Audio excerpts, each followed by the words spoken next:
பகல் நேரத்தில் சிறப்பான வெயிலில் ஃபியூஸ் கேரியர் திருடப்படுகிறது. அப்ப திருடு போனது ராத்திரிக்கு தான் கரண்ட் ஆஃப் ஆகுது. எங்கேயோ சர்க்கியூட்டை கரெக்ட் பண்ணி வச்சு அதுல டைமர் வச்சிருப்பாங்க பிறகு. இங்க போடுங்கன்னா ராத்திரி 7 மணிக்கு மேல தான் அங்க கரண்ட் ஆகுற மாதிரி டைமர் வச்சு ஃபியூஸ் கேரியர் எல்லாம் புதுசா வந்திருக்குதாங்கிறது எங்களுக்கே சந்தேகமா இருக்கு. ஆனா இந்த ஆட்சி அமைஞ்ச பிறகுதான் முதல் முறையா கரண்ட் இல்லைன்னு ஸ்கூல்ஸ்க்கு லீவ் விட ஆரம்பிச்சிருக்காங்க.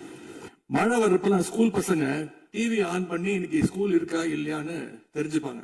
ஆனா இப்பெல்லாம் டிவி ஆன் பண்ண முடியலன்னு தெரிஞ்சுக்கிறாங்க. சரி இன்னைக்கு கரண்ட் இல்ல, இன்னைக்கு ஸ்கூல் லீவ் தான் அப்படின்னு. இந்த துறைக்கு கடந்த 5 ஆண்டுகளாக எவ்வளவு பேர் ஆள் எடுத்தார்கள் என்று, எவ்வளவு பேர் வேலைக்கு ஆள் எடுக்கப்பட்டது என்பதையும் நாங்கள் விளக்க இன்னும் ஒரு சில நாட்கள்ல இதற்கான விளக்கமாக வெள்ளை அறிக்கை நாங்கள் கண்டிப்பாக வெளியிடுவோம். இப்பொழுது இருக்கக்கூடிய பணியாளர்களை வைத்துத்தான் கடந்த 5 ஆண்டுகளும் மிக சிறப்பாக எந்தவித மின்தடையும் இல்லாமல் சீரான மின் விநியோகம் வழங்கப்பட்டன. ஏறத்தாழ 90,000 மின்மாற்றிகள் கடந்த 5 ஆண்டுகளில் புதிதாகவும் பழுதடைந்ததையும் மாற்றி சீரமைக்கப்பட்டன. 90,000 டிரான்ஸ்பார்மர் வாங்கியதாக சொல்லியிருக்கிறார். அதில் 44,000 டிரான்ஸ்பார்மர் வாங்கியதற்கான சிபிஐ வழக்கு பதிவு செய்துள்ளது. அதுல அவங்க வாங்கின லட்சணம், எந்த லட்சணத்தில் அந்த டிரான்ஸ்பார்மர் வாங்கப்பட்டது. நேரத்தை பத்தி அவை முன்னவர் சொன்னீங்க. நம்முடைய அவைத்தலைவர் 50 நிமிஷமா பேசிட்டு இருக்காரு. நாளில் ஒரு பகுதி நேரம் அண்ணன் தான் பேசிட்டு இருக்காரு. அப்படி திருப்பி பேசுங்க. மாண்புமிகு முதல்வர் அவர்களே, மாண்புமிகு எதிர்கட்சி தலைவர் சொல்றப்ப தமிழ்நாட்டுக்கு ஏதோ மின்வெட்டு இருக்குன்னு சொல்லியிருந்தாரு. நாங்கள் ஒவ்வொரு நாளும் தமிழ்நாட்டுல எங்கெங்க எதனால மின்வெட்டு உள்ளதுன்னு நம்ம பப்ளிஷ் பண்ணிட்டே வரோம். டேஷ்போர்ட் பப்ளிஷ் பண்ணிட்டே வரோம். அதுல எதனால என்ன காரணம்னு சொல்லிட்டே வரோம். இந்த துறை ஏன் இப்படி இருக்குன்னு நாங்க ஏற்கனவே தெளிவா சொல்லிடுறோம். இந்த துறையோடைய இன்னைக்கு நிதிநிலை அறிக்கையில இந்த துறையில 2.5 லட்சம் கோடி கடன் இருக்கு. அது இல்லாமல் இந்த துறையில எந்தவித இன்ஃப்ராஸ்ட்ரக்சர் டெவலப்மெண்ட்டும் இவங்க கடந்த 5 ஆண்டுகள் 15 ஆண்டுகள் செய்யப்படவில்லை. இது சம்பந்தமாக விரிவான வெள்ளை அறிக்கை விரைவில் வெளியிடப்படும் நம்ம ஏற்கனவே சொல்லியிருக்கோம். அது இல்லாமல் இந்த துறைக்கு கடந்த 5 ஆண்டுகளாக எவ்வளவு பேர் ஆள் எடுத்தார்கள் என்று, எவ்வளவு பேர் வேலைக்கு ஆள் எடுக்கப்பட்டது என்பதையும் நாங்கள் விளக்க இன்னும் ஒரு சில நாட்கள்ல இதற்கான விளக்கமாக வெள்ளை அறிக்கை நாங்கள் கண்டிப்பாக வெளியிடுவோம். இந்த துறையில் பாத்தீங்கன்னா இப்ப வேக்கண்ட் மட்டும் 70,000 வேக்கண்ட் இருக்கு. இது எல்லாம் சீரமைத்து இந்த ஒரு வாரமாக 10 நாட்களாக மொத்தம் 125 குழுக்கள் அமைக்கப்பட்டிருக்கு. இந்த துறையில நம்ம எதனால இந்த மின்வெட்டுகளை சரி செய்ய 125 குழுக்கள் அமைக்கப்பட்டு 500 பேர் வெளியிலிருந்து கான்ட்ராக்ட்ல எடுக்கப்பட்டு எங்கெங்கெல்லாம் மின்வெட்டுகள் இருக்கோ அது சரி செய்யப்பட்டிருக்கு. கடந்த ஒரு வாரமா நீங்க பாத்திருப்பீங்க. ஒவ்வொரு நாளும் எதனால் மின்சாரம் தட்டுப்படுதுன்னு சொல்லி பப்ளிஷ் பண்ணிட்டே இருக்கோம். பொதுவாக குற்றச்சாட்டுகள் சொல்வதை தவிர்த்து விட்டு எங்க ஸ்பெசிபிக்கா எந்த நாளும் சொல்லிட்டு பெரம்பூர்ல அதான் சொல்றோமே, பெரம்பூர்ல எத்தனை முறை மின்சாரம் தட்டுப்படுச்சு, எதனால தட்டுப்படுச்சு, எவ்வளவு நேரத்தில் அது சீர் செய்யப்பட்டது, சரி செய்யப்பட்டதுன்னு பார்த்திருக்கோம். எங்கெங்கெல்லாம் ஃபியூஸ் திருட்டுக்கு நடக்கப்பட்டதோ அவரெல்லாம் கைது செய்யப்பட்டிருக்கிறார்கள். அதே மாதிரி வேற எங்கெல்லாம் சிசிடிவி இல்லாத இடத்தில் இருக்குதோ அங்கெல்லாம் ரோந்து பணிகள் அதிகரிக்கப்பட்டிருக்கு. கடந்த 10 நாட்களாக எங்கெங்கெல்லாம் தேவையில்லாமல் மின்வெட்டுகள் ஏற்படுத்தப்பட்டதோ, ஓவர்ஃப்ளோ லோடு அதிகமாக அனுப்பப்பட்டு அதெல்லாம் உடனடியாக சீரமைக்கப்பட்டிருக்கு. ஒவ்வொரு நாளும் குறைஞ்சது 50-55 இடத்துல மின்சாரம் தட்டுப்பாடு அங்கங்க மின்வெட்டு ஏற்படுது. அதுல 35 இடத்துக்கு கீழேயாவது 1 மணி நேரத்துக்குள்ள சரி செய்யப்பட்டு வருகிறது. அதுக்கான டேஷ்போர்டுக்கு தெளிவாக எதிர்கட்சி தலைவர் பார்த்து விட்டு பேசினால் நன்றாக இருக்கும். மாண்புமிகு முன்னாள் அமைச்சர் மாண்பு உறுப்பினர் செந்தில் பாலாஜி அவர்கள். மாண்புமிகு பேரவைத் தலைவர்களே, எங்களுடைய எதிர்கட்சி தலைவர் அவர்கள் சொன்னார்கள் மின்வெட்டு சம்பந்தமாக. இப்போதைய அமைச்சர் அவர்கள் அது குறித்து கருத்துக்களை சொன்னார்கள். கடந்த 5 ஆண்டுகளில் சீரான மின் விநியோகத்திற்கு 393 துணை மின் நிலையங்கள் அறிவிக்கப்பட்டு அதற்கான பணிகள் பெரும்பான்மையாக முடிக்கப்பட்டு பயன்பாட்டிற்கு கொண்டு வரப்பட்டிருக்கின்றன. ஒவ்வொரு ஆண்டும் தேவைக்கேற்ப கூடுதல் மின் தேவை ஏற்படுகின்ற பொழுது அதற்கான ஏற்பாடுகள் செய்யப்பட்டு புதிய மின் உற்பத்தி திட்டங்கள் வரை அறிவிக்கப்பட்டு அது செயல்பாட்டுக்கு கொண்டு வரப்பட்டிருக்கின்றன. ஏறத்தாழ 90,000 மின்மாற்றிகள் கடந்த 5 ஆண்டுகளில் புதிதாகவும் பழுதடைந்ததையும் மாற்றி சீரமைக்கப்பட்டன. ஒரு அமைச்சர் ஒரே சொல்லி அதாவது ஒவ்வொரு ஆண்டும் கூடுகின்ற பொழுது மின் தேவை கூடுகின்ற பொழுது அதற்கான ஏற்பாடுகளை நிர்வாக ரீதியாக செய்ய வேண்டியது அரசனுடைய கடமை. ஒரு அரசு பொறுப்பேற்ற பிறகு முதல் முறையாக அந்த அரசனுடைய துறையினுடைய உயர் அதிகாரிகளை அழைத்து ஆய்வுக் கூட்டங்களை நடத்தி என்னென்ன குறைபாடுகள் இருக்கின்றன அதை எப்படி நிவர்த்தி செய்யலாம் என்பது களையெடுக்க வேண்டியது அரசனுடைய கடமை, துறையினுடைய கடமை. எனக்கு தெரிந்தவரை இதுவரை மின்துறையில் அந்த மின் விநியோகத்தில் இருக்கக்கூடிய துறையினுடைய அதிகாரிகள் ஆய்வுக் கூட்டங்கள் வரை இதுவரை நடைபெறவில்லை. அதைத்தான் இதற்கு பணியாற்றக்கூடியவர்கள் சொல்கின்றார்கள். இப்பொழுது இருக்கக்கூடிய பணியாளர்களை வைத்துத்தான் கடந்த 5 ஆண்டுகளும் மிக சிறப்பாக எந்தவித மின்தடையும் இல்லாமல் சீரான மின் விநியோகம் வழங்கப்பட்டன. எனவே கடந்த காலங்களில் இருக்கக்கூடிய குறைகளை தொடர்ச்சியாக ஒரே கருத்துக்களை முன்வைப்பதை விட இந்த அரசு துறையினுடைய அதிகாரிகளை அழைத்து ஆய்வுக் கூட்டங்களை நடத்தி கடைமடை வரை மின் விநியோகம் சீராக எடுத்து செல்வதற்கான முன்னெடுப்புகளை எடுக்க வேண்டும். எங்களுடைய எதிர்க்கட்சி தலைவர் துணை முதலமைச்சராக இருந்த பொழுது அவருடைய சேப்பாக்கம் திருவல்லிக்கேணியிலேயே பல்வேறு மின் திட்டங்களை தங்களுடைய திருக்கரங்களால் தொடங்கி வைத்திருக்கின்றார்கள். அது அனைத்து தொகுதியிலும் அனைத்து மின் திட்டங்களும் சிறப்பாக கடந்த 5 ஆண்டுகளில் நிறைவேற்றப்பட்டிருக்கின்றன. அதையும் நீங்கள் எடுத்து பார்த்து இனி என்னத்தை நீங்க உங்களுடைய பத்திரிகை செய்தியிலே கொடுத்திருக்கிறீங்க. 100க்கும் மேற்பட்ட துணை மின் நிலையங்கள் 10,000 கோடியில் பணிகள் தற்பொழுது நடைபெற்று வருகின்றன என்று உங்களுடைய பத்திரிகை செய்தியில இருக்கு. அப்ப இதெல்லாம் கடந்த காலங்களில் தொடங்கப்பட்ட திட்டங்கள். நீங்க எதையும் தொடங்கலன்னு பொத்தாம் பொதுவா சொல்வதை விட்டுவிட்டு என்னென்ன கூடுதலாக நாம் எடுத்துக்கொள்ள வேண்டும் என்பதை கவனத்திலே இந்த அரசு கொள்ள வேண்டும்.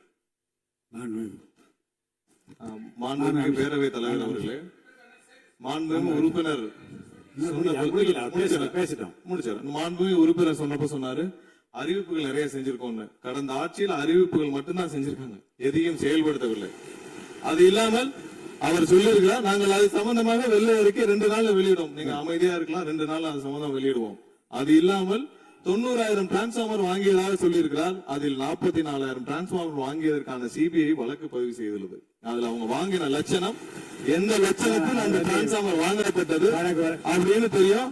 அது இல்லாமல் அதற்கு முன்னால் இருந்த மின்சாரத்துறை அமைச்சர் அங்கே அமைதியா உட்கார்ந்து இருக்கிறார். முன்னால் இருந்த மின்சாரத்துறை அமைச்சர் அமைதியா உட்கார்ந்து இருக்கிறார். இது தேவையற்ற, அதாவது இது தேவையற்ற விவாதத்தை எழுப்ப வேண்டாம். 2 நாட்கள்ல வெள்ளை அறிக்கை வெளியிடப்படும். அதற்கப்புறம் மின்சாரத்துறை மானிய கோரிக்கை சம்பந்தமாக அடுத்து மின்சாரத்துறை மானிய கோரிக்கை வரும்பொழுது தெளிவாக பேசிக் கொள்ளலாம். ஏற்கனவே நீங்கள் செஞ்ச எல்லாமே, எவ்வளவு தூரம் டிரான்ஸ்பார்மர் வாங்குனீங்க எல்லாமே சிபிஐல 3 வருடம் கடுமையான போராட்டத்திற்கு அப்புறம் சிபிஐ வழக்கு இருக்கு. எல்லாம் விரிவாக மின்சாரத்துறை மானிய கோரிக்கை எப்ப பேசிக்கலாம். 2-3 நாட்களில் வெள்ளை அறிக்கை வெளியிடப்படும், அப்போ பேசிக் கொள்ளலாம். வழக்கு விசாரணை உள்ளதை பற்றி மாண்பு அமைச்சர் பேசியது நீக்கப்படுகிறது. லட்சணம் என்ற வார்த்தை நீக்கப்படுகிறது. மாண்பு எதிர்கட்சி தலைவர் அவர்கள் இதை குறுக்கிறதுக்கு அனுமதி இல்லை. மாண்பு எதிர்கட்சி தலைவர் இன்னைக்கு அவங்க பேசி முடிக்கணும். அவங்க பேசி முடிக்கிற மாண்பு எதிர்கட்சி தலைவர்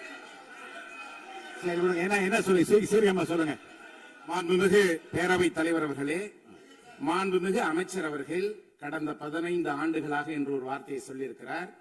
கடந்த 15 ஆண்டுகளுக்கு முன்பாக மாண்புமிகு இதய தெய்வம் புரட்சி தலைவி அம்மா அவர்கள் தமிழகத்துடைய முதலமைச்சராக இருந்த பொழுது தமிழகத்தை மின் மிகை மாநிலமாக மாற்றி தமிழ்நாட்டிற்கு தேவையான மின் உற்பத்தியை விட அதிகமாக உற்பத்தி செய்து அண்டை மாநிலங்களான கேரளா, கர்நாடகா, ஆந்திரா போன்ற மாநிலங்களுக்கு மின்சாரத்தை விற்பனை செய்த மாநிலம் தமிழ்நாடு என்பதை இந்த அவையிலே பதிவு செய்கிறேன். எல்லாம் வெள்ளை அறிக்கை வருகிற போது எல்லாம் வெட்ட வெளிச்சமாகிவிடும். அதுக்கப்புறம் பேச நீங்க பேச எதிர்கட்சி தலைவர் அவர்கள்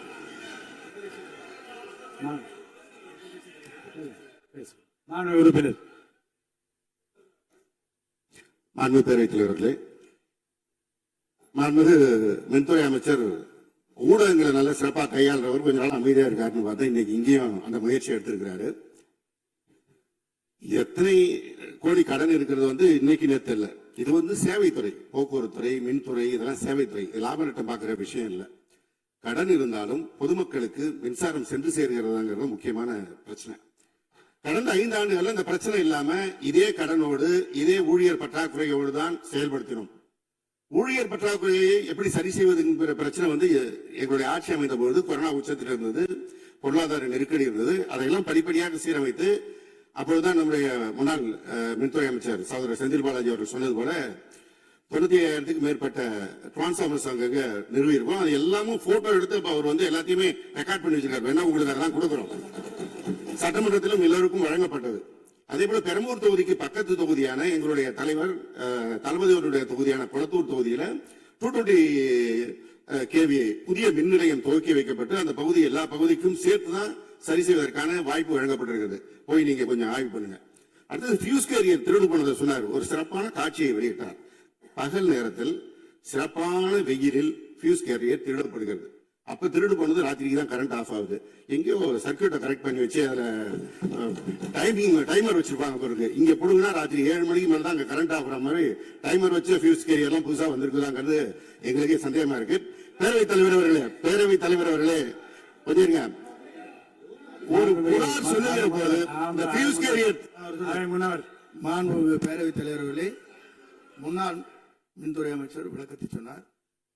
அதையே நீங்கள் கோரிட்டு நீங்களும் பல்வேறு விளக்கங்களை சொல்வது இந்த சபையில் உடைய நேரத்தை போக்குவது மட்டுமல்ல, சபைக்கு மீண்டும் உங்களுக்கு பதிலளிக்க வேண்டிய நேரம் இருக்கிறது, எதிர்க்கட்சி தலைவர் அவர் பேச வேண்டிய நேரம் இருக்கிறது. ஆகவே நீங்கள் இந்த நேரத்தை தவிர்த்து நீங்கள் பேசுகிற போது இந்த கருத்துக்களை சொல்லலாம். எதிர்க்கட்சி தலைவர் அவர்களுக்கு பேசலாம். முடிச்சிட்டீங்க.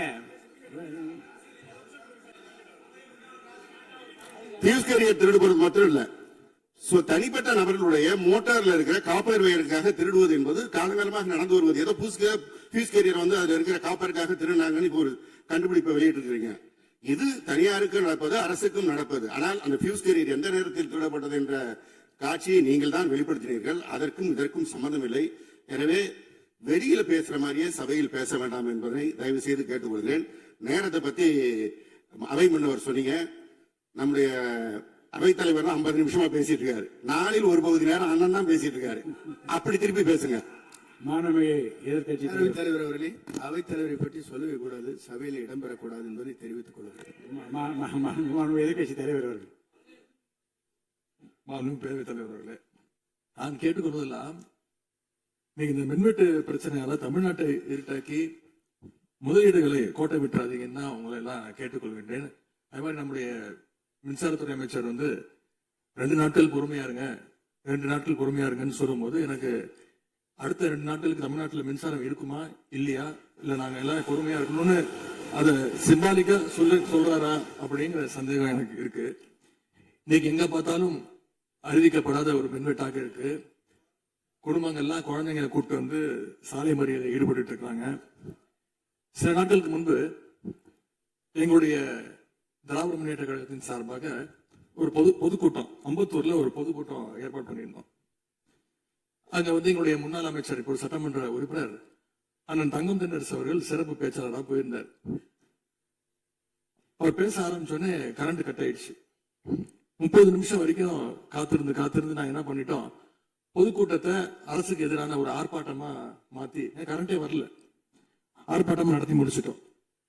அது மட்டும் இல்லை, இன்னைக்கு தமிழ்நாட்டில் பல்வேறு இடங்கள்ல, திருவண்ணாமலையில கிரிவல பாதையில மக்கள் போறப்போ தினசரி பவர் கட் பண்றாங்க. அவங்களுடைய பாதுகாப்பை இன்னைக்கு ஒரு மிகப்பெரிய ஒரு கேள்விக்குறியா ஆக்கி வச்சிருக்கு இந்த அரசு. செங்கல்பட்டு அருகே சூனாம்பேடுல கருப்பாயி அப்படிங்கிற 75 வயது மூதாட்டி, அவங்க உடம்பு சரியில்லை, வீட்டுல வெண்டிலேட்டர் சப்போர்ட்ல இருந்தப்போ பவர் கட் ஏற்பட்டு மூச்சு திணறி இறந்து போயிட்டாங்க. பவர் இல்லைன்னு தொகுதி எம்எல்ஏ போய் கேட்கலான்னு பார்த்தா எம்எல்ஏ யாருன்னு மக்களுக்கு தெரியல. நிறைய பேருக்கு இங்க இருக்கக்கூடிய எல்லாம், நான் தவற சொல்ல, எல்லாமே புதுமுகங்கள். நமக்கே பாரு பேர் யார் வெளில பார்க்கும்போது ஒரு எம்எல்ஏவா இல்லையா அப்படின்னு தெரியல, உள்ள வந்தாதான் தெரியுது. முன்னெல்லாம் புயல் மழை நேரத்துல ஸ்கூலுக்கு லீவ் விடுவாங்க. ஆனா இந்த ஆட்சி அமைஞ்ச பிறகுதான் முதல் முறையா கரண்ட் இல்லைன்னு ஸ்கூல்ஸ்க்கு லீவ் விட ஆரம்பிச்சிருக்காங்க. சென்னை, பெரம்பூர் மற்றும் வியாசர்பாடியில கடந்த ஜூன் 9ஆம் தேதி அன்னைக்கு 4 தனியார் பள்ளிகளுக்கு கரண்ட் இல்லைன்னு லீவ் விட்டாங்க. முன்னாடி மழை வர்றப்பெல்லாம் ஸ்கூல் பசங்க டிவி ஆன் பண்ணி இன்னைக்கு ஸ்கூல் இருக்கா இல்லையான்னு தெரிஞ்சுப்பாங்க. ஆனா இப்பெல்லாம் டிவி ஆன் பண்ண முடியலன்னு தெரிஞ்சுக்கிறாங்க, சரி இன்னைக்கு கரண்ட் இல்லை, இன்னைக்கு ஸ்கூல் லீவ் தான் அப்படின்னு. ஒரு மிகப்பெரிய ஒரு அட்வான்ஸ் டெக்னாலஜியை இந்த அரசு உருவாக்கி இருக்கு. எதிர்கட்சியான எங்க பொதுக்கூட்டத்துலதான் பவர் கட் ஆகுதோன்னு நான் கூட நினைச்சிட்டு இருந்தோம், வருத்தப்பட்டோம். ஆனா அமைச்சரவையில இடம்பெற்றிருக்கக்கூடிய விடுதலை சிறுத்தைகள் கட்சியுடைய தலைவரான அண்ணன் திரு தொல் திருமாவளவன் அவர்களும் பவர் கட்ல பாதிக்கப்பட்டிருக்கார். விடுதலை சிறுத்தைகள் கட்சியுடைய தலைமையகத்துக்கு முன்னாள் ஒன்றிய அமைச்சர் முன்னாள் அமைச்சர் அண்ணன் ப. சிதம்பரம் அவர்கள் போயிருக்காரு. ஒரு உள்ள போனோடனே கரண்ட் கட் ஆயிடுச்சு. கிட்டத்தட்ட 1 மணி நேரம் 2 பேரும் இருட்டிலே உட்காந்து பேசியிருக்காங்க. கரண்ட் வருமா வராதான்னு, ஏசி ஓடல, வேர்த்து கொட்டி 2 பேரும் பேசிட்டு இருந்திருக்காங்க. அண்ணன் திருமா அவர்களே பதிவு போட்டிருக்கிறார். இந்த ஆட்சியில தமிழ்நாட்டுடைய தலைநகரத்துக்கு இதுதான் நிலைமை. பவர்ல ஷேரிங் கொடுத்த ஆளுங்கட்சியால அவங்க அமைச்சரவையில் இருக்கக்கூடிய கட்சியுடைய அலுவலகத்துக்கு பவர் கொடுக்க முடியாம இன்னைக்கு தருமாறிட்டு இருக்கிறாங்க.